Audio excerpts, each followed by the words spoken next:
როგორაც ექცევიან რიგით მოქალაქეებსაც და რაც შეეხება გოგი ჩახუნაშვილის მიმართ სოლიდარობას. ეხლა დგება გადამწყვეტის ჟამი ყველა მედიკოსისთვის. გამოგვიწივეთ მედიკოსები ამ ბრძოლაში?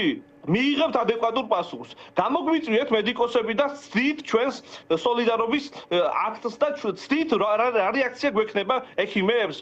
მიიღებთ ამ რეაქციას. იქიდან გამომდინარე, რომ ექიმები ყოველთვის ვიყავით ჯანმრთელობის სადარაჯოზე, ექიმები ყოველთვის ვიყავით ქვეყნის გადარჩენის მთავარ მოწინავე წინ ბრძოლაში და ყოველთვის ვიყავით მთავარი მედროშეები ექიმები და აქედან გამომდინარე, მე მჯერა დიდი სოლიდარობის, მე მჯერა, რომ გოგი ჩახუნაშვილმა საკუთარი გაუტეხლობით ღირსების არ გაყიდვით და ღირსეული საქციელით, როცა იბრძოდა ჯანმრთელობის გადასარჩენად და არ დაუხევია არც ერთი ნაბიჯი თუკა, მიუხედავად იმისა, რა შეიძლება მოსვლოდა მის საქციელებს და ქმედებას, ამის მიუხედავად გადაარჩინა უამრავი ადამიანი იმ კონკრეტულ აქციაზე და დაიცვა უამრავი ადამიანის სიცოცხლე.